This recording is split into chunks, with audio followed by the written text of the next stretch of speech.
السلام علیکم ورحمۃ اللہ وبرکاتہ۔ فہم القرآن کورس کلاس 117 میں آپ سب کو خوش آمدید ہے۔ اہلاً و سہلاً مرحبا۔ رسول اللہ صلی اللہ علیہ وسلم نے فرمایا، جب لوگ اکٹھے ہو کر اللہ تعالیٰ کی کتاب یعنی قرآن کریم ایک دوسرے کو سکھاتے ہیں اور سیکھتے ہیں تو اللہ تبارک تعالیٰ کے وہ مہمان بن جاتے ہیں، مہمان ہو جاتے ہیں۔ مجلس پر خواص کرنے یا کسی دوسرے بات میں مشغول ہونے تک فرشتے انہیں اپنے آغوش میں لیے رکھتے ہیں۔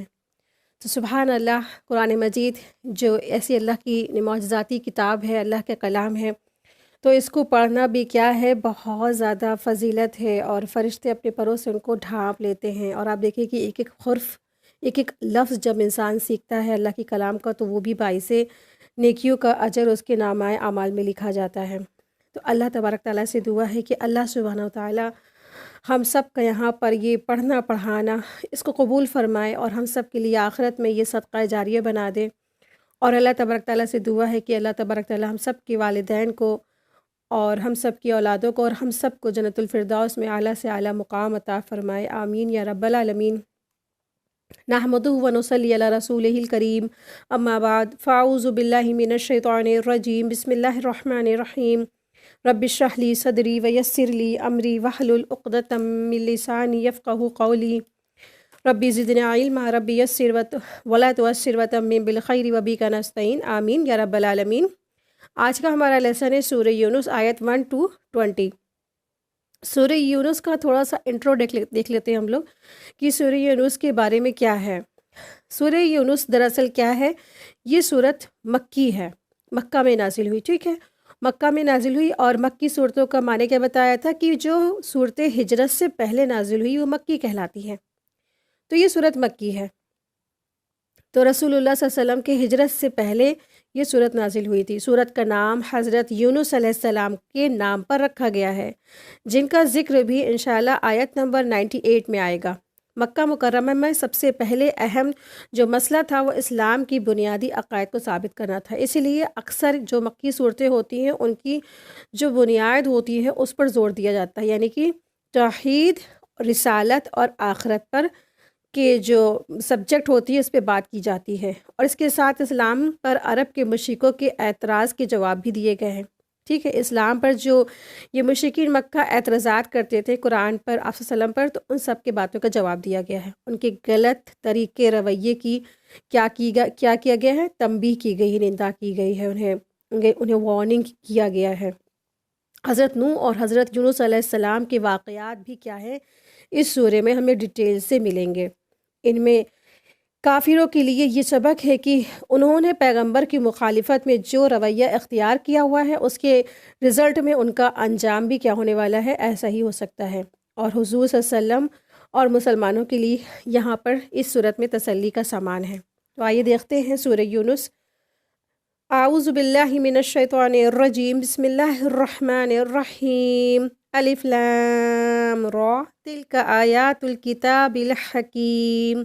اکان للناس عجبا ان اوحینا الی رجل منہم ان انذر الناس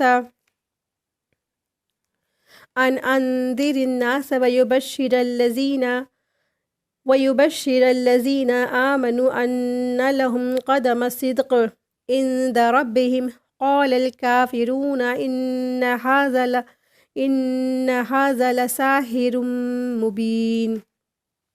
الف لام را، آیت 1 دیکھیں، یہ حروف مقطعات ہیں اور یہ ہمیشہ الگ الگ کر کے پڑھے جاتے ہیں۔ اور اللہ سبحانہ تعالیٰ فرما رہے ہیں تلک آیات الکتاب الحکیم، یہ کتاب کیا ہے، اس میں حکمت کی آیات ہیں۔ یہ کتاب کیا ہے، پر حکمت سے لبریز ہے، حکمت پر مبنی ہے۔ آیت نمبر 2 دیکھیں، کیا ان لوگوں کو اس بات سے تعجب ہوا ہے کہ ہم نے ان میں سے ایک شخص کے پاس وحی بھیجی ہے، یعنی قرآن کریم کی آیتیں نازل کی ہیں کہ سب آدمیوں کو وہ ڈرائے، سارے لوگوں کو وہ ڈرائیں، اور جو وہ ایمان لائے ہیں اور ان کو یہ خوشخبری سنا دے ان کے رب کے پاس سے ان کو پورا اجر اور مرتبہ ملے گا۔ کافروں نے اس پر کہا کہ یہ شخص تو بلا شبہ صریح جادوگر ہے، یعنی جو رسول اللہ صلی اللہ علیہ وسلم تھے وہ مکہ میں تھے، اور اس سے جب انہوں نے نبوت کا دعویٰ کیا اس سے پہلے رسول اللہ صلی اللہ علیہ وسلم کافی عرصے تک ان کے درمیان موجود تھے۔ انہیں صادق الامین کہتے تھے، نیک اور امانت دار کہتے تھے، صالحین کہتے تھے، وہی مکہ کے جو قریش تھے بت پرستش کرنے والے۔ اور پھر جب رسول اللہ صلی اللہ علیہ وسلم نے لوگوں کو توحید کی طرف بلایا، رسالت کا بارے میں بتایا اور آخرت کے بارے میں ڈرایا، تو انہی لوگوں کو بڑا حیرت ہوگی، بڑا تعجب ہو گئی کہ یہ لوگ کیسے ہیں کہ ان لوگوں نے جو ہے یہ جو ہے مطلب کہ آپ صلی اللہ علیہ وسلم کیسے ہیں کہ انہی میں آ گئے، یعنی کہ انسانوں میں سے آ گئے۔ ان کو اس بات کا حیرت ہوئی کہ اس پر تعجب ہوا ان کو کہ آپ صلی اللہ علیہ وسلم یعنی ایک رسول انسانوں میں سے کیسے آ گیا۔ تو اللہ سبحانہ تعالیٰ فرما رہے ہیں عجباً ان اوحینا الی رجل، کیا ان لوگوں کو اس بات پر تعجب ہے، یعنی اس بات پر انہیں تعجب نہیں ہونا چاہیے کہ اللہ تعالیٰ نے انسانوں میں سے ہی ایک انسان کو یعنی ایک آدمی کو رسالت اور وحی کے لیے چن لیا، کیونکہ ان کے ہم جنس ہونے کی وجہ سے وہ صحیح معنوں میں ہی ان کی رہنمائی کر سکتا ہے۔ یعنی کہ اگر انسان میں سے انسان سلیکٹ نہیں ہوتا رسالت کے لیے تو پھر آپ دیکھیں کہ وہ کیسے رہنمائی کر سکتا تھا نا، یہ امپاسبل نہیں تھی۔ اگر کوئی مان لیے فرشتہ ہوتا یا پھر کوئی جنات ہوتا یا پھر کوئی اور مخلوق ہوتا تب تو لوگ یہی بہانے بناتے، اے اللہ تبارک تعالیٰ ہم ان کی کیسے اتباع کریں، یہ تو ہمیں دکھتے نہیں ہے، یا ہم ان کی کیسے اتباع کریں، ان کی اور ہمارے پاور میں بھی کیا ہے ڈیفرنٹ ہے، یہ تو ہائی پاور والے ہیں، ان کے پاس تو اعلیٰ قوتیں ہیں، تو تب اس کے باوجود یہ بہانے بناتے۔ تو اللہ تبارک تعالیٰ نے اسی لیے انسانوں میں سے انسان کے لیے رسالت اور رسول کے لیے چنا، اور اگر وہ کسی اور جنس سے ہوتے یعنی فرشتہ یا جنات ہوتے تو دونوں ہی صورتوں میں ان کی اتباع نہیں کی جا سکتی تھی، اور پھر رسالت کا اصل مقصد بھی کیا ہوتا، ختم ہو جاتا۔ تو ان کو اس بات پر تعجب ہوتا تھا کہ رسول صلی اللہ علیہ وسلم انسان کیسے۔ تو اللہ سبحانہ تعالیٰ فرما رہے ہیں کہ ان کو اس چیز پہ کیسے تعجب ہے، کیسے تعجب ہو گیا کہ ہم نے ایک جو ہے نا وحی کے لیے جو سلیکٹ کیا، جس کو چنا، تو وہ کیا ہے، ایک انسان ہے۔ تو یہ کیسے پاسبل ہوتا ہے کہ ہم کسی اور مخلوق ان کے پاس بھیج دیتے۔ تو جو رسول ہے ان کا کام کیا ہے، لوگوں میں آنا اور پھر لوگوں کے درمیان میں جو ہے نا تبلیغ کرنا، اور ان کو رسالت، توحید، رسالت اور آخرت کے بارے میں ان کو خبردار کرنا۔ اور یہاں پر جو الفاظ آیا ہے قدم صدق عند ربہم، آیت 2 میں دیکھیں گے آپ لوگ،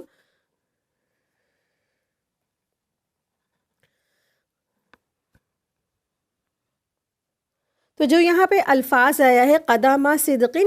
تو یہاں پر اس سے مراد ہے کہ بلند مرتبہ اور اجر احسن، ٹھیک ہے، اور وہ عمل صالح ہے جو ایک مومن آگے بھیجتا ہے،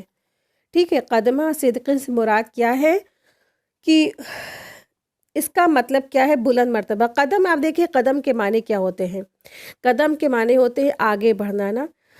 آگے جیسے قدم انسان اپنے پاؤں جو آگے بڑھاتا ہے نا، قدم کا معنی تو کیا ہوتا ہے کہ آگے بڑھنا، دوڑ لگانا، سب سے آگے نکل جانا، ٹھیک ہے۔ تو قدم کا معنی کیا ہوتا ہے، پیش قدمی کرتے ہوئے آگے بڑھنا،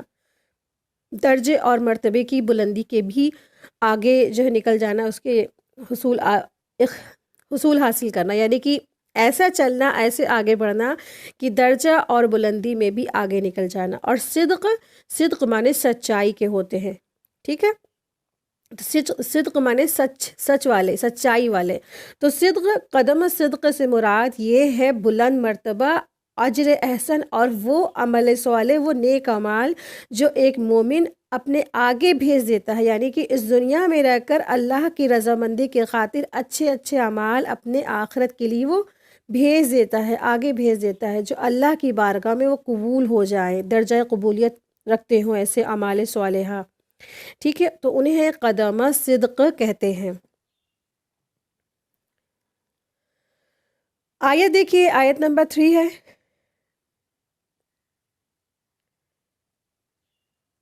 اور آیت نمبر 2 میں اللہ سبحانہ تعالیٰ فرما رہے ہیں کہ اللہ کے رسول صلی اللہ علیہ وسلم کے بارے میں انہوں نے کہا ان ھذا لساحر مبین، کافروں نے کہا کہ یہ شخص تو بلا شبہ صریح جادوگر ہے۔ آپ دیکھیں کہ جب کافروں کو نا، جب ان کو یہ معلوم ہو گیا کہ اب ہم انکار کے لیے ہمارے پاس کوئی اور ہمارے پر دلیل نہیں بچی ہے، کوئی پروف نہیں بچا ہے، ہمیں کوئی بہانے نہیں سوچتے ہیں، تو انہوں نے یہ کہہ کر چھٹکارا حاصل کر لیا۔ جب ان کی کچھ نہ چلی تو انہوں نے یہ بہانہ بنا دیا کہ یہ تو کیا ہے، ایک جادوگر ہے نا۔ تو وہ تو اپنے بات میں ہی خود ہی کیا ہوتے کنفیوز تھے، کبھی وہ جادوگر کہتے تھے، کبھی وہ مجنوں کہتے تھے، کبھی وہ دیوانہ کہتے تھے، اور کبھی کچھ نہ کچھ ایسے ہی وہ آپ صلی اللہ علیہ وسلم کو بلیم کرتے تھے۔ آیت دیکھیں، آیت نمبر 3 ہے، بلا شبہ تمہارا رب اللہ ہی ہے جس نے آسمان اور زمین کو 6 روزوں میں پیدا کر دیا، پھر عرش پر قائم ہوا۔ وہ ہر کام کی تدبیر کرتا ہے، اس کی اجازت کے بغیر کوئی اس کے پاس سفارش کرنے والا نہیں ہے۔ ایسا اللہ تمہارا رب ہے، سو تم اس کی عبادت کرو، کیا تم پھر بھی نصیحت نہیں پکڑتے؟ تو اللہ سبحانہ و تعالیٰ نے یہاں پر بھی اپنی جو توحید ربوبیت ہے نا اس کا اظہار کیا گیا ہے۔ کیا تم نہیں دیکھتے کہ وہی اللہ ہے نا جس نے اس ساتوں جو ہے جس نے تمہارے لیے یہ ساتوں آسمان اور زمین کو سب کو بنا دیا، وہ بھی کتنے دنوں میں؟ بہت برسوں اور جو ہے نا سالوں میں نہیں، بلکہ کیا ہے 6 روز میں پیدا کر دیا۔ پھر اللہ تبارک تعالیٰ عرش پر قائم ہو گیا، عرش پر اس نے اپنا مستوی کر لیا، بلند کر لیا اپنے آپ کو، اور پھر ہر کام کی وہ تدبیر کرتا ہے، پلاننگز کرتا ہے۔ ہر کام کو کرنے والا کون ہے؟ اللہ تبارک تعالیٰ ہے، اور اس کی اجازت کے بغیر اللہ کے پاس نہ کوئی سفارش بھی کرنے والا نہیں ہے۔ یعنی اب دیکھیں جو مشرکین مکہ تھا نا، ان کے عقیدہ کیا تھا کہ ایسا نہیں تھا کہ وہ اللہ کی عبادت نہیں کرتے، اللہ کی عبادت کرتے تھے، لیکن اللہ کے ساتھ اوروں کو بھی عبادت کرتے تھے، اللہ تعالیٰ کے ساتھ اوروں کو شریک ٹھہراتے تھے۔ تو ان کا عقیدہ یہ تھا کہ جن کی وہ عبادت کرتے ہیں نا، تو اللہ کے یہاں ان کی سفارش کریں گے وہ لوگ، اور ان کو اللہ کے عذاب سے چھڑا لیں گے۔ تو اللہ تبارک تعالیٰ نے فرمایا وہاں اللہ کی اجازت کے بغیر تو کسی کی سفارش کوئی کرنے کی کسی کو اجازت دی ہی نہیں جائے گی۔ تو تم کیوں نہیں نصیحت پکڑتے؟ افلا تذکرون، تو تم کیوں نہیں نصیحت حاصل کرتے؟ آیت نمبر 4 دیکھیے، تم سب کو اللہ ہی کے پاس جانا ہے، اللہ نے سچا وعدہ کر رکھا ہے، بے شک وہی پہلی بار پیدا کرتا ہے، پھر وہی دوبارہ پیدا کرے گا، تاکہ ایسے لوگوں کو جو ایمان لائے ہیں اور انہوں نے نیک کام کیے ہیں انصاف کے ساتھ جزا دے، اور جن لوگوں نے کفر کیا ہے اور ان کے واسطے کھولتا ہوا پانی پینے کو ملے گا، اور دردناک عذاب ہوگا ان کے کفر کی وجہ سے۔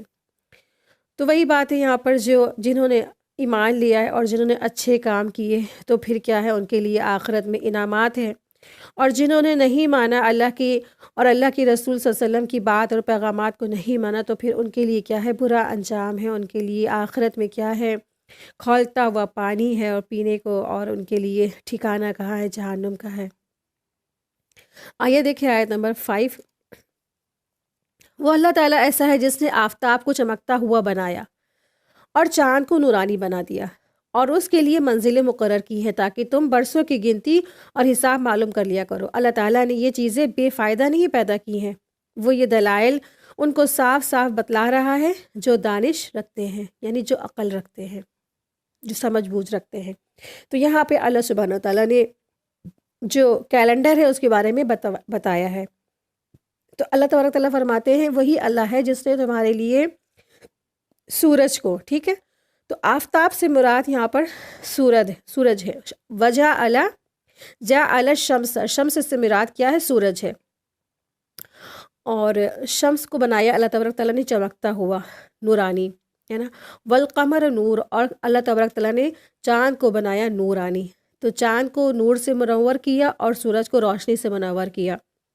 اور پھر اللہ تبارک تعالیٰ نے چاند کو اس طریقے سے بنایا کہ اس کی منازلیں ہیں، اس کی منزلیں مقرر کی تاکہ وہ برسوں کی گنتی حساب کتاب کیا کرے؟ معلوم کر لیا کرے۔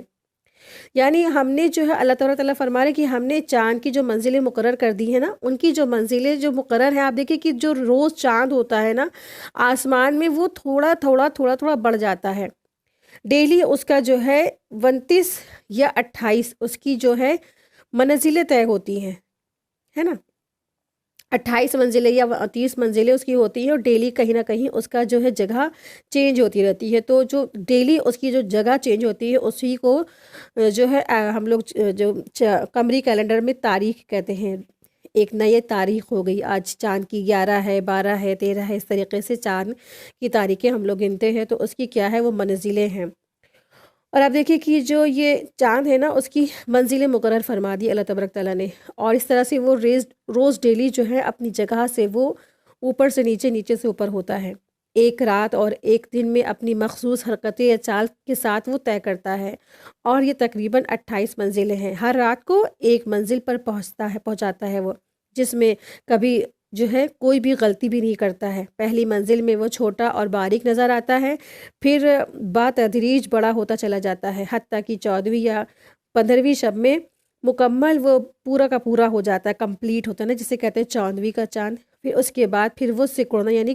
کہ گھٹنا شروع ہو جاتا ہے، حتیٰ کہ آخر میں وہ 1 یا 2 راتیں چھپا بھی رہتا ہے اور پھر ہلال بن کر طلوع ہو جاتا ہے۔ آپ دیکھیں کہ اللہ سبحانہ تعالیٰ نے یہ کیلنڈر بنایا ہمارے لیے تاکہ ہم کیا کر سکیں، اس کے لیے حساب کتاب کر سکیں، تاکہ ہم اپنی جو تاریخیں ہیں، عدت کی مدت ہے، یا جو حج کا جو مہینہ ہے یا رمضان کا جو مہینہ ہے، وہ سب اس سے ہم کاؤنٹ کر سکیں، ٹھیک ہے۔ تو حساب کتاب انسان معلوم کر سکے، یعنی چاند کی جو منازل ہے اور اس کی رفتار سے ہی مہینے اور سال بنتے ہیں، جن سے تمہیں ہر حساب کتاب کرنے کا تو ذریعہ تمہیں مل جائے۔ یعنی سال ہوتا ہے 12 مہینے کا، اور مہینہ 29 یا 30 دن کا ہوتا ہے، اور ایک دن 24 گھنٹے کا، یعنی رات اور دن کا۔ تو جو دن میں دراصل کیا ہے 12 گھنٹے، اور سردی گرمی میں بھی کم یا ذاتی ہوتی رہتی ہے۔ تو یہ اس طریقے سے اللہ سبحانہ تعالیٰ نے کیا بنا دیا، اسلامی کیلنڈر بنایا، شمسی کیلنڈر بنایا، تاکہ انسان حساب کتاب کر سکے اور اپنی جو ہے نا کاؤنٹ کر سکے چیزوں کو۔ تو اللہ کی یہ بہت بڑی نعمت ہے۔ اور آپ دیکھیں یہ چاند سورج بھی کیا ہے، اللہ کے فرما بردار ہیں، اللہ کے تابع دار ہیں، 1 انچ بھی نہ آگے بڑھتے ہیں نہ گھٹتے ہیں، پیچھے ہٹتے ہیں۔ آیت 6 دیکھیے، بلا شبہ رات اور دن کے ایک کے بعد دیگر آنے جانے میں، اور اللہ تعالیٰ نے جو کچھ آسمان اور زمین میں پیدا فرمایا ان سب میں ان لوگوں کے واسطے دلائل ہیں جو اللہ کا ڈر رکھتے ہیں۔ یعنی چاند اور سورج کے آنے جانے میں اللہ کی نشانی ہے، ٹھیک ہے۔ تو اللہ کی نشانی ہے ان سب میں، کہ رات آتی ہے اور پھر دن آتی ہے، اور پھر دن اور رات کیا ہوتے، کبھی بڑے ہوتے کبھی چھوٹے ہو جاتے ہیں۔ تو سب اپنے اللہ کی تابع داری کے ساتھ لگے ہوئے ہیں، کوئی ذرا سا بھی اللہ تبارک تعالیٰ کی نافرمانی نہیں کرتا ہے، سوائے انسانوں کے۔ انسانوں کو اللہ نے حکم دیا تو وہ اللہ کی نافرمانی کرتے، لیکن اللہ کی باقی تمام مخلوق اللہ کے تابع دار ہے، اطاعت گزار میں لگی ہوئی ہے، کبھی بھی ذرا سا بھی کوئی پیچھے نہیں ہٹتا ہے اللہ کی تابع داری سے۔ آیت 7 دیکھیں، جن لوگوں کو ہمارے پاس آنے کا یقین نہیں ہے وہ دنیاوی زندگی پر راضی ہو گئے ہیں اور اس میں جی لگائے بیٹھے ہیں، اور جو لوگ ہماری آیتوں سے غافل ہیں، اور ایسے لوگوں کا ٹھکانہ ان کے اعمال کی وجہ سے دوزخ ہے۔ تو اللہ سبحانہ تعالیٰ فرما رہے ہیں، آیت نمبر 7 اور 8 دیکھیے، کہ لا یرجون لقاءنا اللہ، یعنی اللہ کے سامنے کھڑے ہونے کی انہیں اللہ سے ملاقات کی کوئی توقع نہیں، کوئی امید نہیں، خیال ہی نہیں کرتے ہیں، ذہن سے ہی نہیں گزرتا ہے، کہ ایمان ہی نہیں ہے۔ یہ سارا جو توجہ کہاں ہے ان کا، وردوا بالحیات الدنیا، صرف اور صرف دنیا ہے، وطمئنوا بہا، اور اس سے پورے مطمئن، یعنی دنیاوی زندگی سے پورے جو ہے نا اطمینان میں ہے، سکون میں ہے کہ ہم کامیاب لوگ ہیں۔ اور قرآن کے ساتھ کیا معاملہ ہے، والذین ہم آیاتنا غافلون، ہماری آیات سے وہ کیا ہے، ہماری نشانیوں سے وہ غافل ہیں، چاہے اللہ کے کلام کی آیات ہو، چاہے جو پورے کائنات میں بکھری اللہ کی نشانیاں، ان سے کیا ہے، وہ غافل ہیں، بھولے بیٹھے اللہ کو۔ اولئک مأواہم النار، ایسے لوگوں کا ٹھکانہ آگ ہے۔ یہ ایک پورا طرز عمل زندگی ہے جس کے اوپر سزا بتائی جا رہی ہے۔ تو ہمیں غفلت کی زندگی نہیں جینا، کیونکہ غفلت کی زندگی تو وہ بسر کرتا ہے جو آخرت پر یقین نہیں رہتا ہے۔ تو ایسے لوگوں کا ٹھکانہ پھر آگ ہے جو ان کی کمائی کے بدلے میں انہیں ملے گا۔ تو غفلت والی زندگی سے کیا کرے، ڈرے کہ غفلت بھری زندگی سے اللہ ہم کو بچائے۔ تو ان کے بارے میں یہاں پہ سزا بتائی گئی ہے جنہوں نے دنیاوی زندگی گزاری اور وہ دنیاوی زندگی سے کیا ہے، جی لگائے بیٹھے ہیں، اور آخرت کو انہوں نے بھلا دیا ہے، تو اللہ کی آیات کو پیچھے چھوڑ دیا، غافل ہے انہیں۔ تو آخرت میں کیا ان کے لیے ایسے لوگوں کا ٹھکانہ ہے، انہیں کے اعمال کی جزا دوزخ ہے۔ آیت 9 دیکھیں، یقیناً جو ایمان لائے ہیں، انہوں نے نیک کام کیے ہیں، ان کا رب ان کو ان کے ایمان کی وجہ سے سب ان کے مقصد تک پہنچا دے گا، نعمتوں کے باغوں میں جن کے نیچے نہریں جاری ہیں۔ تو اللہ سبحانہ تعالیٰ فرما رہے ہیں، ان الذین آمنوا وعملوا الصالحات یہدیہم ربہم، تو یہدیہم ربہم یہاں پہ اس کی مراد کیا ہے، کہ یقیناً جو لوگ ایمان لائے ہیں اور انہوں نے ایک کام بھی کیے ہیں اور ان کا رب ان کو ان کے ایمان کی وجہ سے ان کے مقصد تک پہنچا دے گا، یہدیہم ربہم، ان کے مقصد تک پہنچا دیا جائے گا۔ تو یعنی اس دنیا میں جو ہے ایمان لانے کی وجہ سے اس سے مراد کیا ہے، ان کے مقصد تک پہنچا دینے سے مراد کیا ہے کہ قیامت والے دن اللہ تبارک تعالیٰ ان کو پل صراط پر سے گزرنا آسان فرما دے گا۔ ٹھیک ہے، جو دنیا میں ایمان لائے، جنہوں نے کیا ہے توحید پر ڈٹ گئے اور جو ہے نا اشہد ان لا الہ الا اللہ کا جو کلمہ شہادت کا فریضہ انہوں نے سر انجام دیا، عمل صالحات کیے، تو پھر کیا ہے اللہ تبارک تعالیٰ ان کے لیے رہنمائی فرما دے گا۔ کہاں؟ جس کا جتنا دنیا میں ایمان کا لیول ہوگا ہائی، اسے اتنا ہی زیادہ پل صراط پر بھی نور دیا جائے گا۔ آپ دیکھیں نا، پل صراط کا جو رستہ ہوگا تلوار کی دھار سے زیادہ تیز اور سوئی کے نوک سے زیادہ جو ہے باریک ہوگا، جو دکھ بھی نہیں رہا ہوگا، اور اتنا اندھیرا ہوگا جو کسی کو دکھ بھی نہیں رہا ہوگا، اور لوگ کٹ کٹ کے جہنم میں گر رہے ہوں گے۔ وہ جہنم کے اوپر ایسا پل لگا دیا جائے گا۔ دنیا میں جس کے پاس جتنا زیادہ آج ایمان ہے، آخرت میں اس پل پر ان کو اتنا ہی زیادہ وہ روشنی دے دی جائے گی، جس کی روشنی میں وہ پل صراط کا رستے کو کیا کریں گے، پورا کر لیں گے۔ تو جو لوگ دنیا میں ایمان لائے، جنہوں نے سمعنا واطعنا کیا، تو اللہ تبارک تعالیٰ ایسے لوگوں کا جو ایمان کا نور ہے، اللہ تبارک تعالیٰ ان کو پل صراط کے پل پر عطا فرما دیں گے، تو جس کی وجہ سے ان کو وہ پل کا جو رستہ ہے گزرنا آسان ہو جائے گا۔ ٹھیک ہے، تو یہدیہم ربہم سے مراد کیا ہے، قیامت والے دن اللہ تعالیٰ ان کے لیے پل صراط پر سے گزرنا آسان فرما دے گا۔ اللہ تعالیٰ قیامت والے دن ان کے لیے ایک نور مہیا کرے گا جس کی روشنی میں وہ چلیں گے۔ ٹھیک ہے، آیت نمبر 10 دیکھیں، ان کے منہ سے یہ بات نکلے گی سبحان اللہ، اور ان کا باہمی سلام یہ ہوگا السلام علیکم، اور ان کی آخر بات یہ ہوگی کہ تمام تعریفیں اللہ کے لیے جو سارے جہان کا رب ہے۔ یعنی جو لوگ پھر منزلیں وہ طے کر کے پل صراط پر سے گزر کر جنت میں جب جائیں گے، اور جنت میں جب وہ پہنچ جائیں گے، تو ان کے زبانوں سے نکلے گا، ان کے جو ہے نا تسبیح ہوگی، سبحان اللہ کی تسبیح ہوگی۔ یعنی اہل جنت کو اللہ کی حمد اور تسبیح میں ہر وقت وہ کیا ہوں گے، بزی رہیں گے، مشغول رہیں گے، اور زبان پر ان کے ہر وقت اللہ کی تسبیح جاری رہے گی، سبحان اللہ کی۔ اور حدیث میں بھی آتا ہے اہل جنت کی زبانوں پر تسبیح اور تحمید کا اس طرح الہام ہوگا جس طرح سانس کا الہام ہوتا ہے۔ یعنی جیسے ہم لوگ سانس لیتے ہیں اور چھوڑتے ہیں نا، کبھی بھی ایک لمحے کے لیے ہماری سانس کا جو آنا جانا بند نہیں ہوتا ہے، تو جنت میں جب ہمیں اللہ تبارک تعالیٰ ٹھکانہ دیں گے تو ہم سب بھی کیا ہے، اللہ کی تسبیح اس طرح سے کریں گے کہ جیسے ہم سب سانس لیتے ہیں۔ ٹھیک ہے، تو یہ ہوگی اللہ کی تحمید اور تسبیح۔ اور آپ دیکھیں کہ جس طرح نا بے اختیار انسان سانس لیتا اور چھوڑتا ہے، اسی طرح اہل جنت کی زبانوں کی جو حمد ہوگی نا، وہ حمد کیا ہوگی، تسبیح الہی ہوگی، اور اللہ کی حمد وہ کریں گے اور ترانوں میں رہیں گے ہر وقت، یہ ان کے زبانوں پر ہر وقت لبریز رہے گا۔ اور پھر جو ہے نا وہ جو جب جنت میں چلے جائیں گے تو پھر وہ ایک دوسرے کو سلام بھی کہیں گے، اور ان کو سلام بھی کہا جائے گا، کیا کہا جائے گا، السلام علیکم، یعنی ایک دوسرے کو وہ اس طرح سلام کریں گے کہ فرشتے بھی انہیں سلام عرض کریں گے۔ ٹھیک ہے، تو یہ فضیلت ہے ان لوگوں کی جو دنیا میں اچھے اچھے کام کرتے تھے نا، کتنا اچھا لگتا پڑھتے ہوئے ان کے بارے میں، اور یہ بس دل چاہتا ہے کہ ہم بھی اللہ پاک ان میں شامل ہو جائے نا۔ تو دیکھیے کام بھی تو کرنے پڑتے ہیں نا، اللہ کی بات بھی ماننی پڑتی ہے، اور اپنی جو چیزیں محبوب ہیں ان کو وہ چھوڑ دینا پڑتا ہے، کیونکہ کہیں نہ کہیں وہ اللہ تبارک تعالیٰ کی نافرمانی سے اٹیچڈ ہوتا ہے، تو انہیں چھوڑ دے، جو اللہ کو پسند نہیں ہے ان چیزوں کو چھوڑ دے۔ آیت دیکھیں، آیت نمبر 11، اور اگر ہم اللہ پر جلدی سے نقصان واقع کر دیا کرتے،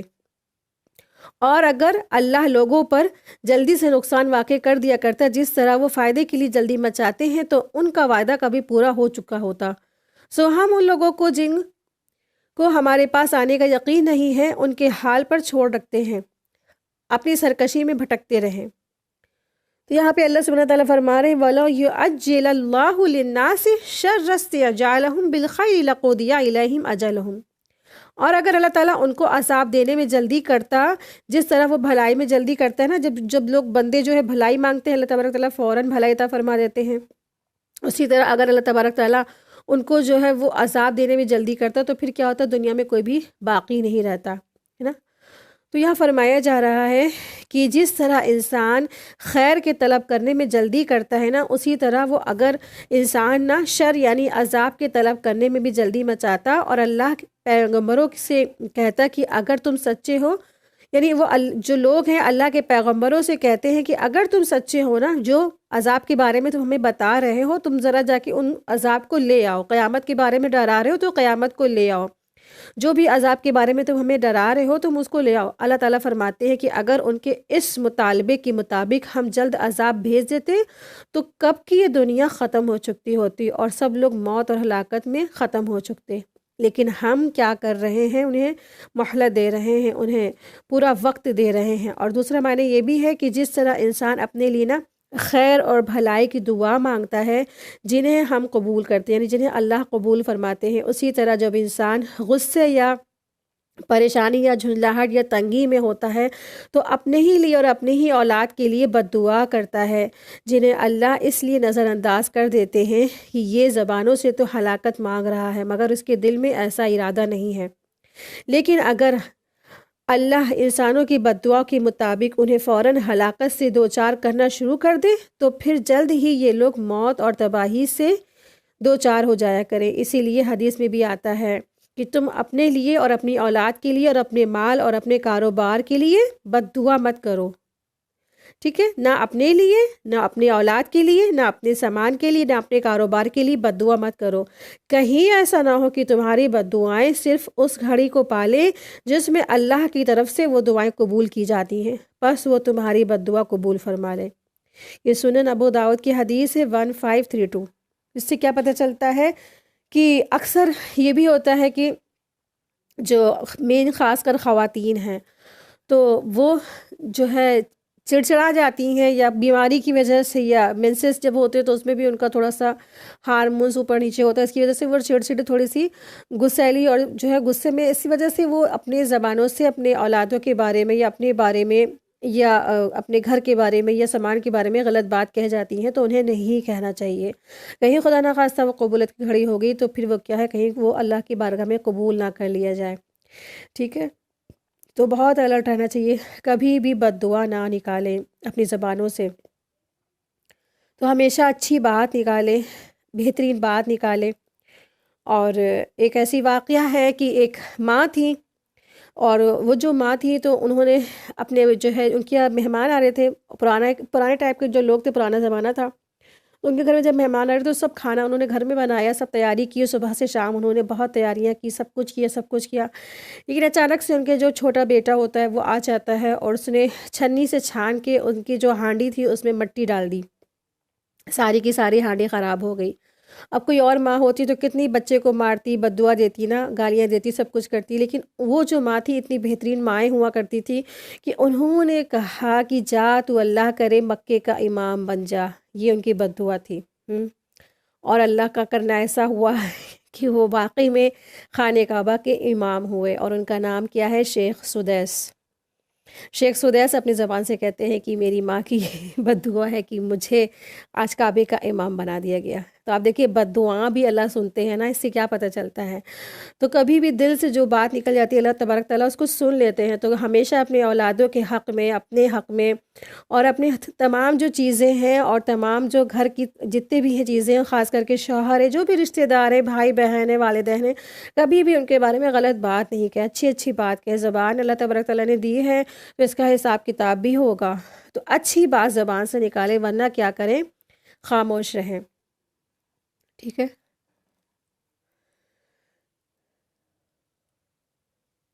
آیت دیکھیے، آیت نمبر ہے 12۔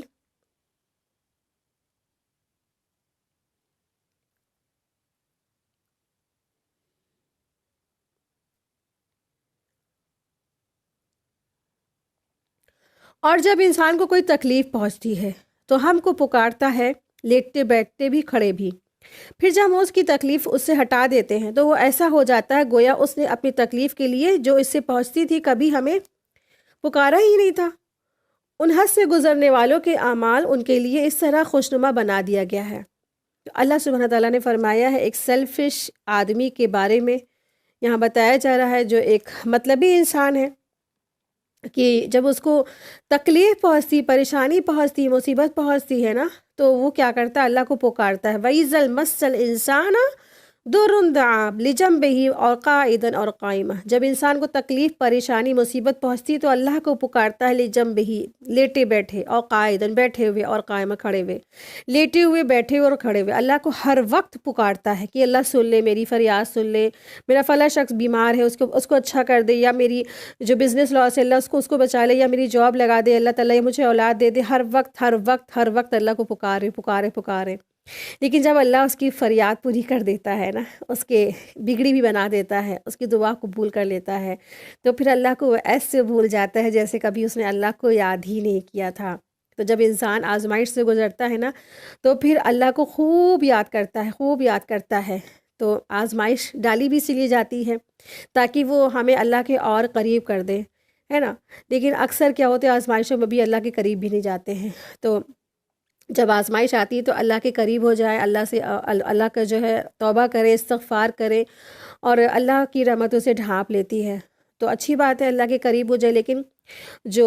دنیا پرست شخص ہوتا ہے وہ مطلب کے لیے اللہ کے پاس تو آتا ہے، پھر جب اس کا مطلب پورا ہو جاتا ہے پھر وہ اللہ کو ایسے بھول جاتا ہے کہ کبھی اللہ کو پہچانا ہی نہیں تھا، کبھی اللہ کو اس نے پکارا ہی نہیں تھا، اللہ ہے بھی کوئی، اس نے کبھی بھلا دیتا ہے ہمیشہ ہمیشہ کے لیے جب اس کے اچھے دن آ جاتے ہیں۔ تو ایسے سیلفش مطلبی لوگوں کا یہاں پہ رویے کے بارے میں بتایا گیا ہے۔ آپ دیکھیں کہ ہمیں نہیں پسند ہے نا کہ ہمارے یا آپ سے کوئی ایسے شخص سے ملاقات ہو جس کے پاس کوئی تکلیف ہو، پریشانی ہو، وہ بار بار ہمیں کال کر رہا ہے، بار بار ہمیں بلا رہا ہے، بار بار ہمیں اس کے پاس جانا پڑ رہا ہے، یا بار بار ہمارے دروازے کو، ڈور کو ناک کر رہا ہے کہ ہمیں یہ دے دیجیے، ہمیں وہ دے دیجیے، یا ہماری ہیلپ کر دیجیے ہمارا۔ ہاں، لیکن جب پھر اس کے دن بڑھ جاتے ہیں، پھر وہ اچھی حالت میں آ جاتا ہے، اس کے پاس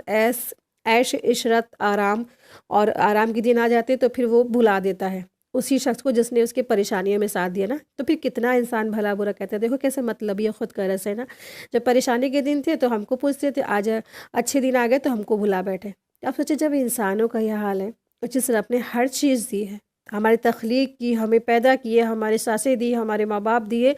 ساری نعمتیں دی ہیں، اور پھر اس نے پھر مشکلات بھی دور کر دی، ہمارے اچھے دن بھی اللہ تبارک تعالیٰ لے آئے۔ پھر وہ اچھے دن آنے کے بعد کیسے پھر اللہ کو بھول جاتے ہیں وہ لوگ نا۔ تو ان کے بارے میں ایسے رویہ بتایا گیا کہ اس کا نیچر ہے، وہ بھولا دیتا ہے اللہ کو۔ تو یہ انسان کی اس حالت کا تذکرہ ہے جو اکثر انسانوں کا یہی حال ہے، کہ ساروں کے انسان کا نہیں، اکثر یعنی کچھ لوگوں کا اور زیادہ تر لوگوں کا یہی حال ہے، بلکہ بہت سے جو اللہ کے ماننے والے بھی ہیں نا، اس کام میں وہ بھی کوتاہی کر جاتے ہیں، یعنی کہ وہ نماز روزہ حج وغیرہ کرنے والے ہوتے ہیں، لیکن جب مشکلات پریشانی ہوتی ہے اللہ سے بہت دعا کرتے، لیکن جب مشکلات پریشانی ختم ہو جاتی ہے تو پھر وہ اللہ سے دعا کرنا بھی بند کر دیتے، توبہ کرنا بھی بند کر دیتے، معافی مانگنا بھی بند کر دیتے، اللہ کی محبت مانگنا بھی بند کر دیتے ہیں۔ یعنی مصیبت کے وقت خوب اللہ ہو رہا ہے، دعائیں کی جا رہی ہیں، توبہ استغفار کیا جا رہا ہے، اہتمام ہو رہا ہے، لیکن جب اللہ تعالیٰ مصیبت کو ہٹا دیتا ہے، ختم کر دیتا ہے، مصیبت کا وہ کڑوا وقت نکال دیتا ہے، تو پھر بارگاہ الہی میں عبادت، ذکر، ہر چیز سے وہ غافل ہو جاتے ہیں۔ اللہ تعالیٰ نے ان کی دعائیں قبول کر کے انہیں آزمائش میں مبتلا کیا، اور پھر انہیں مصیبت سے نجات بھی دی، اور پھر اس پر اللہ کا شکر کرنے کی بجائے اللہ کو بلا دیتے ہیں، اللہ کو بھول جاتے ہیں۔ تو انہی کے بارے میں یہاں ذکر ہو رہا ہے۔ آیت دیکھیے، آیت نمبر ہے 13۔ اور ہم نے تم سے پہلے بہت سے گروہوں کو ہلاک کر دیا ہے جبکہ انہوں نے ظلم کیا تھا، کہ حالانکہ ان کے پاس ان کے پیغمبر بھی دلائل لے کر آئے ہیں، اور وہ ایسے کب تھے کہ ایمان لے آتے۔ ہم مجرم لوگوں کو ایسے ہی سزا دیا کرتے ہیں۔ تو اللہ سبحانہ تعالیٰ فرما رہے ہیں کہ ہم نے تم سے پہلے بہت سارے گروہوں کو ایسے ہی ہلاک کر دیا ہے، کہ جبکہ انہوں نے ظلم کیا ہے نا، شرک کیا، اور رسول کی بات نہیں مانی۔ حالانکہ ان کے پاس ایسا نہیں تھا کہ ان کو ایسے ہی ختم کر دیا گیا، ان کے پاس پیغمبر آئے اور بڑے بڑے معجزات اور بڑی بڑی آیات لے کر آئے، اور پھر ویسے کب تھے کہ نا وہ ایمان لے آتے، اور ہم مجرم لوگوں کو ایسی سزا دیا کرتے ہیں۔ یعنی جب اللہ تبارک تعالیٰ کی طرف سے بات پوری ہو گئی، پیغامات پہنچ گئے، اور ساری بات کیا ہوگی، مکمل ہو گئی، تب پھر ان کو عذاب نے آ کر گھیر لیا، تب پھر کیا ہے، حجتیں تمام ہو گئی۔ آیت 14 دیکھیں، پھر ان کے بعد ہم نے دنیا میں بجائے ان کے تم کو جانشین کیا، تاکہ ہم دیکھ لیں کہ تم کس طرح کام کرتے ہو۔ آیت 15 دیکھیں، اور جب ان کے سامنے ہماری آیتیں پڑھی جاتی ہیں جو بالکل صاف صاف ہے، تو یہ لوگ جن کو ہمارے پاس آنے کی امید ہی نہیں ہے، وہ یوں کہتے ہیں کہ اس کے سوا کوئی اور دوسرا قرآن لے آؤ، یا اس میں کچھ بدل کر کے دے دو۔ تو آپ صلی اللہ علیہ وسلم یوں کہہ دیجئے کہ مجھے یہ حق نہیں ہے کہ میں اپنی طرف سے اس میں بدل کر دوں، بس میں تو صرف اس کا اتباع کروں گا جو میرے پاس وحی کے ذریعے سے پہنچتا ہے۔ اگر میں اپنے رب کی نافرمانی کروں تو میں ایک بڑے دن کے عذاب کا اندیشہ رکھتا ہوں۔ تو یہاں اللہ سبحانہ تعالیٰ فرما رہے ہیں کہ جب ان کے پاس جو ہے، ایسے لوگوں کے پاس میں جب جو ہے اللہ کی آیتیں پہنچتی ہیں اور بالکل صاف صاف واضح آیات ہے، صاف صاف احکامات ہوتے تھے، تو وہ کیا کہتے تھے کہ تم ایسا کرو، ٹھیک ہے محمد صلی اللہ علیہ وسلم، تمہارا قرآن جو تم نے لکھا ہے وہ سب اچھا ہے، ہم اس کو مان لیں گے، بس تم کیا کرو، اس میں سے جو ہے جو توحید کی آیات ہے انہیں نکال دو، اور جس میں ہمارے معبودوں کے بارے میں غلط بات کہی گئی ہے ان کو ہٹا دو، باقی تمہارے قرآن میں تو بہت اچھا تم نے لکھا ہے نا، کہتے تھے لکھا ہے۔ آپ دیکھیں ایسے اللہ کے رسول صلی اللہ علیہ وسلم سے باتیں کرتے تھے۔ تو نبی کریم صلی اللہ علیہ وسلم جب مشرکین کے سامنے قرآن کریم کی ان آیاتوں کی تلاوت فرماتے تھے نا، جن میں توحید کے بارے میں بتایا گیا ہے اور شرک باللہ کی تردید کی گئی ہے، تو قیامت اور جزا اور سزا کا بھی انکار کرنے والے جو مشرکین ہیں نا، بطور چیلنج اور مذاق کے طور پر رسول اللہ صلی اللہ علیہ وسلم سے کہتے تھے قرآن، یہ جو قرآن ہے نا، اس کے علاوہ کوئی اور قرآن لے جس میں ہمارے بتوں کی عیب جوئی نہ ہوئی ہو، یا ان آیتوں کے بدل دو جس میں ہمارے بتوں کی عیب بتائے گئے ہیں اور ہمیں اس سے تکلیف پہنچتی ہے۔ دوسری یہ کہ دوسری آیتیں تم لے کر آ جاؤ جنہیں سن کر ہمیں تکلیف نہ پہنچے۔ تو اللہ تعالیٰ نے ان کے جواب میں آپ صلی اللہ علیہ وسلم کو یہ کہنے کا حکم دیا ہے کہ میں اس میں اپنی طرف سے ایک حرف بھی تبدیل نہیں کر سکتا، میں تو صرف اللہ کا حکم بجانے والا ہوں، میں تو صرف اللہ کا بندہ اور اس کا رسول ہوں۔ تو انہوں نے کہا کہ تم اس قرآن کے علاوہ کوئی دوسرا قرآن لے آؤ، یا تو تم کیا کرو، اس میں تحریف کر دو، بدل دو، چینج کر دو۔ تو آپ صلی اللہ علیہ وسلم سے کہا گیا ہے کہ تم کہہ دو کہ میں تو صرف اللہ کا پیغام پہنچانے والا ہوں، میں تو اس میں ایک حرف برابر بھی کوئی بھی تبدیل یا چینج نہیں کر سکتا، میرے پاس تو میں نے نہیں لکھا ہے، اس کو میری طرف تو یہ اللہ کی طرف سے نازل ہوتی ہے۔ تو کچھ ایسے لوگ ہوتے ہیں معاشرے میں، اس وقت بھی تھے، آج بھی ہیں، ہمیشہ رہیں گے، جو ان کو قرآن کے احکامات پسند نہیں آتے ہیں، قرآن کی جو باتیں ہیں، اللہ کی باتیں ہیں، ان کو پسند نہیں آتی ہیں، یعنی جو صحیح طور پر آخرت کو نہیں مانتے ہیں، ان کا عقیدہ کہیں نہ کہیں ڈگمگایا ہوتا ہے، تو وہ قرآن کے مطابق اپنے آپ کو بدلنے کے بجائے کہتے ہیں کہ وہ قرآن کو ہی بدلنا، تبدیل کرنا چاہتے ہیں، ٹھیک ہے۔ تو ایسے اس طریقے کے جو لوگ ہوتے ہیں، یعنی انہوں نے اپنے کام نہیں بدلے، اپنی زندگیاں نہیں بدلی اور اپنے آپ کو نہیں بدلا، اور ویسے لوگ کیا کرتے ہیں، قرآن میں اعتراضات کرتے ہیں، قرآن میں اعتراضات کرتے ہیں، کہتے ہیں یہ آیت پہ ایسا کیوں ہے، وہ آیت میں ایسا کیوں ہے۔ تو ایسے لوگوں کے بارے میں کہا جا رہا ہے کہ دراصل کیا ہے، آپ صلی اللہ علیہ وسلم ان لوگوں سے فرما دیجئے کہ میں نے تو یہ کیا ہے، میری طرف تو یہ نازل ہوا ہے اللہ کی طرف سے، میں نے تو کیا کیا ہے، اس میں کچھ بھی ایک لفظ بھی نہیں ایڈ کیا ہے، سب کچھ اللہ کی طرف سے ہے۔ آیت دیکھیے، آیت نمبر 16، آپ یوں کہہ دیجئے کہ اگر اللہ کو منظور ہوتا تو نہ تو میں تم کو وہ پڑھ کر سناتا اور نہ اللہ تعالیٰ تم کو اس کی اطلاع دیتا، کیونکہ میں اس سے پہلے تو ایک بڑے حصے عمر تک تمہارے درمیان میں رہ چکا ہوں، پھر کیا تم عقل نہیں رکھتے ہو؟ یعنی اللہ کے رسول صلی اللہ علیہ وسلم نے، آپ دیکھیں کہ ایک بڑی سی طویل زندگی ان کے درمیان گزاری، اور تم جانتے بھی ہو یعنی کہ رسول اللہ صلی اللہ علیہ وسلم ان کے درمیان جو تھے تقریباً 40 سال تک رہے، انہی کے اندر رہے نا، مکہ والوں کے درمیان رہے، 40ویں سال رسول اللہ صلی اللہ علیہ وسلم کو نبوت سے سرفراز فرمایا گیا۔ تو کہا جا رہا ہے کیا میں نے کسی استاد سے سیکھا ہے؟ تم 40 سال تک کہ تم نے مجھے دیکھا، میری پرورش دیکھی، میرے اوپر نگاہ رکھی، تو کیا تم نے کہیں دیکھا کہ میں نے کسی استاد سے سیکھا ہے، پڑھائی سیکھی ہے، ٹیچر لگے تھے، کیا کہیں میں مدرسہ گیا تھا؟ اس طرح تو میری امانت و صداقت کے بھی تم قائل ہی رہے ہو کہ میں نے کہیں بھی کچھ بھی نہیں سیکھا، کسی استاد سے نہیں سیکھا، نہ مجھے کسی نے ٹیچنگ کیا ہے۔ اب یہ ممکن ہے کہ میں اللہ تعالیٰ پر افترا باندھنا شروع کر دوں؟ مطلب کہ یہ کیا پاسبل ہے کہ میں اللہ پر جھوٹ باندھوں کہ اللہ تبارک تعالیٰ نے مجھ میں جو ہے وحی بھیجی ہے، میری طرف وحی نازل ہوئی؟ مطلب یہ کہ یہ قرآن اللہ کا نازل کردہ ہے، نہ میں نے کسی سے سنا ہے اور نہ میں اسے بیان کر رہا ہوں، اور نہ یہ یوں جو ہے جھوٹ موٹ اسے اللہ کی طرف سے میں منسوب کر رہا ہوں۔ یہ سب کچھ اللہ کی طرف سے نازل کرتا ہے، جس سے میں نے کیا ہے صرف اور صرف مجھ پر اللہ کی طرف سے وحی کی گئی ہے۔ آیت دیکھیں، آیت نمبر 17۔ اس شخص سے زیادہ کون ظالم ہوگا جو اللہ پر جھوٹ باندھے یا اس کی آیتوں کو جھٹلا دے، یقیناً ایسے مجرموں کو اصلاحاً فلاح نہیں ہوگی۔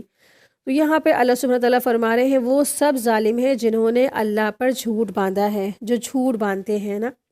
تو آپ دیکھیں اکثر جو لوگ ہوتے ہیں کوئی بھی بات یہ کہہ کر پھیلانے میں مشغول ہو جاتے ہیں کہ ہم نے قرآن پڑھا ہے، اور اپنی بات مانوانے کے لیے اب کوئی بات پہ بحث چھڑی تو کہتے ہیں ہم نے قرآن پڑھا ہے، ہم نے قرآن پڑھا ہے، حالانکہ اس نے قرآن میں نہیں پڑھا ہوتا ہے نہ کوئی علم یا نہ کوئی دلیل، نہ کوئی ایسا کوئی پورے پکا شعور ہوتا ہے، پھر وہ بھی یہی کہتا ہے کہ اپنی بات کوئی لوگ مان جائے تو میں نے کہا ہے میں نے قرآن پڑھا ہے۔ تو تحقیق اس نے کیا ہے جھوٹ گڑھا ہے۔ اگر کسی نے ایسے کہہ دیا کہ میں نے قرآن پڑھا ہے حالانکہ اس نے قرآن میں نہیں پڑھا ہے، تو تحقیق دراصل اس نے کیا ہے شعور اس نے جھوٹ گڑھ دیا ہے۔ تو جب علم حاصل کر لے تبھی کہے کہ اس طرح کے جھوٹ کو ختم کیا جا سکتا ہے نا۔ تو آپ دیکھیں کہ لوگ اکثر یہ کہتے ہیں کہ یہ چیز قرآن میں ہے، وہ چیز قرآن میں، حالانکہ وہ چیز قرآن میں نہیں ہوتی ہے۔ تو یہ بات پکڑی کیسے جا سکتی جب اس نے خود علم حاصل کیا ہوتا ہے، جب اس نے خود ہر آیتوں پہ غور فکر کیا ہو جاتا ہے۔ تو قرآن کے اوپر کہتے ہیں کہ میں نے قرآن پڑھا ہے تو آپ اس کو فالو کریں، تو اگر آپ ریجیکٹ کر دیں گے تو آپ کو ڈر لگے گا، نہیں مانیں گے تو آپ ڈریں گے، اور اگر آپ پڑھے لکھے ہوں گے آپ کو معلوم ہوگا کہ واقعی میں یہ اللہ کی طرف سے نہیں ہے، تو آپ کہہ سکتے ہیں کہ واقعی میں اللہ کی طرف سے نہیں ہے۔ اور اکثر جو قرآن کی آیات کو اور حدیث کو بنا علم کے پھیلانا بھی نہیں چاہیے، جو اکثر ہوتا ہے۔ پہلے آپ دیکھیں کون سی آیات ہے، اس کے بارے میں کیا دلیل ہے، کیا صحیح ہے کیا نہیں صحیح ہے نا، کیونکہ اللہ پر جھوٹ باندھنے والوں پر کیا ہے وہ ظالم ہے۔ اور آپ دیکھیے جو ہے آپ صلی اللہ علیہ وسلم کے بعد مسلمہ کذاب نے یہی دعویٰ کیا تھا، جھوٹی نبوت کا دعویٰ کیا تھا کہ میں جو ہے اللہ کا رسول ہوں، آخری نبی ہوں، مجھ پر وحی آتی ہے۔ تو وہ کیا ہے اس طرح سے جن لوگوں نے اس طرح سے جو جھوٹ گڑھا وہ دراصل کیا ہے وہ سب کیا ہے ظالم ہوئے۔ تو آپ دیکھیں کہ اسی طرح سے پھر یہود نصارہ نے بھی اللہ کے بارے میں جھوٹ گڑھا ہے نا۔ یہود نے کہا عزیر علیہ السلام اللہ کے بیٹے ہیں، نصارہ یعنی عیسائیوں نے کہا عیسیٰ علیہ السلام اللہ کے بیٹے ہیں، پھر مشرکین مکہ نے کہا کہ یہ پریاں، یہ جو ملائکہ ہیں، یہ فرشتے ہیں، یہ اللہ کی بیٹیاں ہیں، ہے نا۔ تو یہ سب کیا ہے اس طرح سے جھوٹ گڑھا ہے، اور تمام لوگ اس طریقے سے جو باتیں ادھر ادھر پھیلا دیتے ہیں حالانکہ وہ انہوں نے تحقیق نہیں کی ہوتی، وہ سب کیا ہے اسی کی کیٹیگری میں آ جاتا ہے۔ قرآن کی کوئی بھی آیات، کوئی بھی حدیث بہت الرٹ، بہت محتاط ہو کر لوگوں کو بھیجے، پہلے خود تحقیق کر لے، پہلے پکا شیور کر لے، پھر لوگوں کو بھیجے، ورنہ کیا کریں اس کو ایسے مت لوگوں کو شیئر کرے، بس ادھر سے میسج آئے ادھر سے میسج آئے، بس کیا ہے ادھر ادھر ادھر ادھر بس سب جگہ شیئر کر دیا، سوچتے ہیں کہ ہم نے نیکیاں کما لی۔ نہیں، نیکیاں نہیں ہے وہ، کہیں ایسا نہ ہو یہ آخرت میں کیا ہے حجت بن جائے اللہ کے یہاں اور پکڑ ہو جائے نا۔ تو بہت الرٹ رہا کر اس معاملے میں۔ آیت دیکھیں، آیت نمبر 18۔ یہ وہ لوگ اور یہ لوگ اللہ کے سوا ایسی چیزوں کی عبادت کرتے ہیں جو نہ ان کو نقصان پہنچا سکتی ہے اور نہ ان کو نفع پہنچا سکتی ہیں، اور کہتے ہیں کہ یہ اللہ کے پاس سے ہمارے سفارشی ہیں۔ تو آپ کہہ دیجئے کہ کیا تم اللہ کو اور ایسی چیزوں کی خبر دیتے ہو جو اللہ تعالیٰ کو معلوم ہی نہیں ہے، نہ آسمانوں میں ہے اور نہ زمین میں ہے، وہ پاک ہے اور برتر ہے اور ان لوگوں کے شرک سے۔ قُلْ أَتُنَبِّئُونَ اللَّهَ بِمَا لَا تَعْلَمُونَ فِي السَّمَاوَاتِ وَلَا فِي الْأَرْضِ۔ ان سے کہا جا رہا ہے کہ جو یہ کہتے ہیں کہ اللہ کے پاس سے ہمارے سفارشی ہیں، تو آپ کیا کہہ دیجئے کہ کیا تم اللہ کو ایسے چیزوں کے بارے میں خبر دیتے ہو جو اللہ کو معلوم ہی نہیں ہے، جسے اللہ جانتا ہی نہیں، یعنی اللہ کو تو اس بات کا علم ہی نہیں ہے کہ اس کا کوئی شریک بھی ہے نا، یا اس کی بارگاہ میں کوئی سفارشی ہو، یعنی کہ یہ لوگ بتا رہے ہیں کہ یہ میری جو ہے اللہ کیا سفارش کرا دیں گے، اور حالانکہ اللہ کو جیسے لگتا ہے معلوم ہی نہیں ہے۔ اگر کوئی ہوتا سفارشی تو اللہ تعالیٰ بتاتے دیکھو یہ میرے سفارشی، تمہاری سفارش کرا دی جائے گی، فلاں جو ہے اولیاء ہیں، انبیاء ہیں، یہ تمہاری سفارش کرا دیں گے۔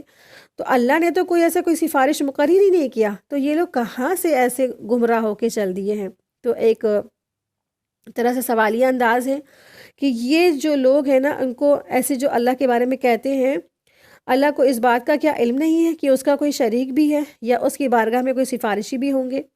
گویا یہ مشرکین اللہ کو خبر دیتے ہیں کہ تجھے خبر بھی نہیں ہے نا ایسا وسلم، لیکن ہم تجھے بتلاتے ہیں کہ تیرے شریک بھی ہیں اور سفارشی بھی، یعنی کہ اے اللہ آپ کے شریک بھی ہیں اور سفارشی بھی ہیں نا، نعوذ باللہ اس طریقے سے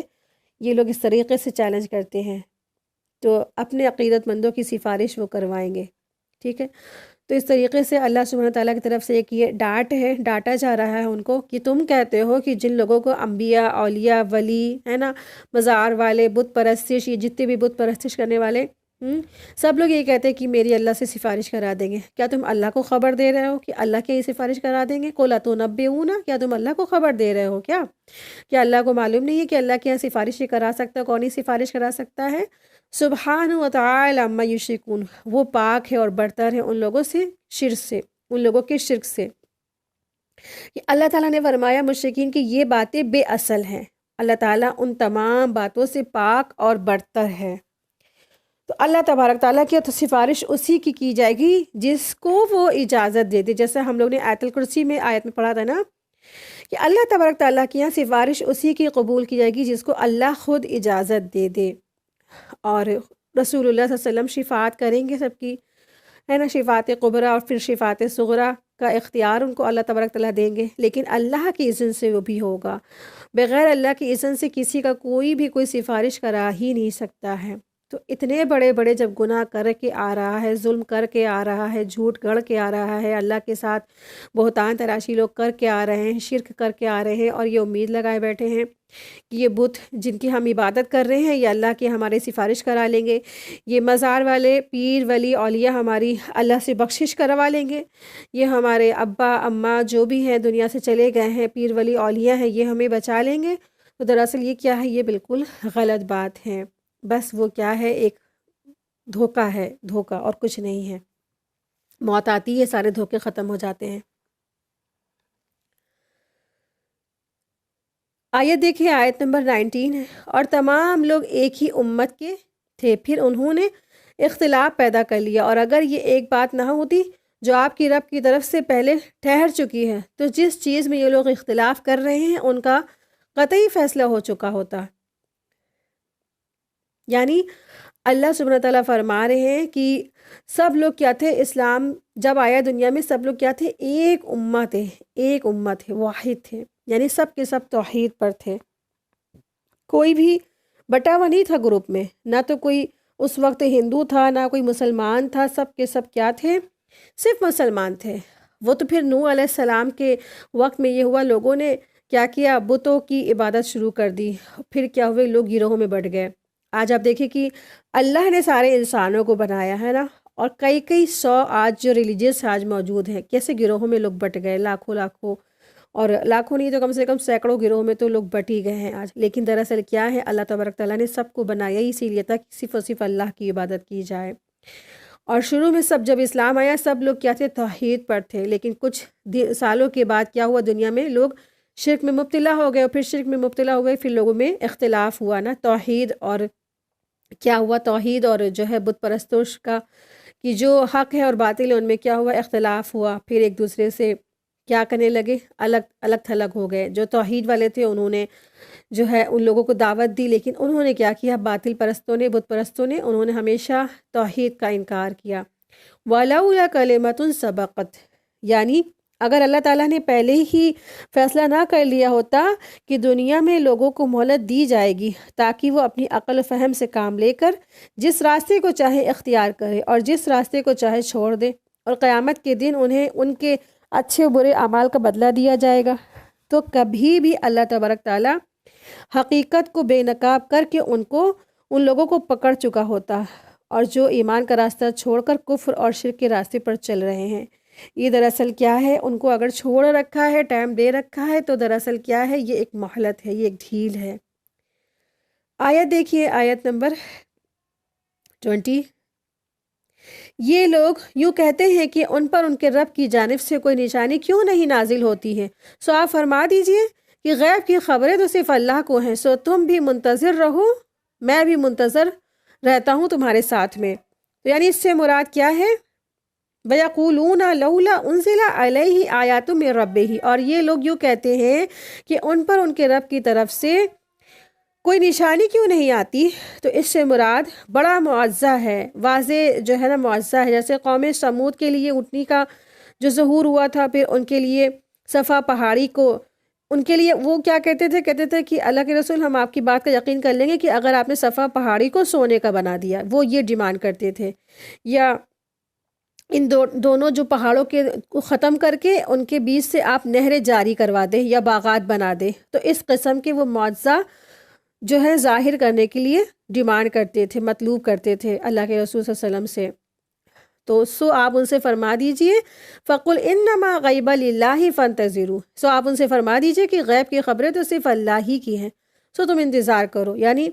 اللہ تعالیٰ چاہے تو ان کی خواہشات کے مطابق معجزہ تو ظاہر کر کے دکھا سکتا ہے، لیکن اس کے بعد بھی اگر وہ ایمان نہیں لائیں گے تو پھر اللہ کا قانون ہی یہی ہے کہ ایسی قوم کو فوراً وہ ہلاک کر دیتا ہے۔ اس لیے اس بات کا علم صرف اور صرف اسی کو ہے کہ کسی قوم کے لیے اس کی خواہش کے مطابق معجزے ظاہر کر دینا یا اس کے حق میں بہتر ہے یا نہیں ہے، اور اسی طرح اس بات کا علم بھی صرف اور صرف اسی کو ہے کہ ان کے مطلوبہ معجزے اگر ان کو نہ دکھائے گئے تو انہیں کتنی مہلت دی جائے گی۔ اس لیے آگے فرمایا تم بھی انتظار کرو، میں بھی تمہارے ساتھ انتظار کرنے والوں میں سے ہو جاؤں گا۔ اسی کے ساتھ ہی آج کی کلاس ہماری مکمل ہوئی۔ وآخر دعوانا الحمدللہ رب العالمین، سبحانک اللہم و بحمدک، اشہد ان لا الہ الا انت، استغفرک و اتوب الیک۔ جزاکم اللہ خیرا کثیرا۔ السلام علیکم ورحمۃ اللہ وبرکاتہ۔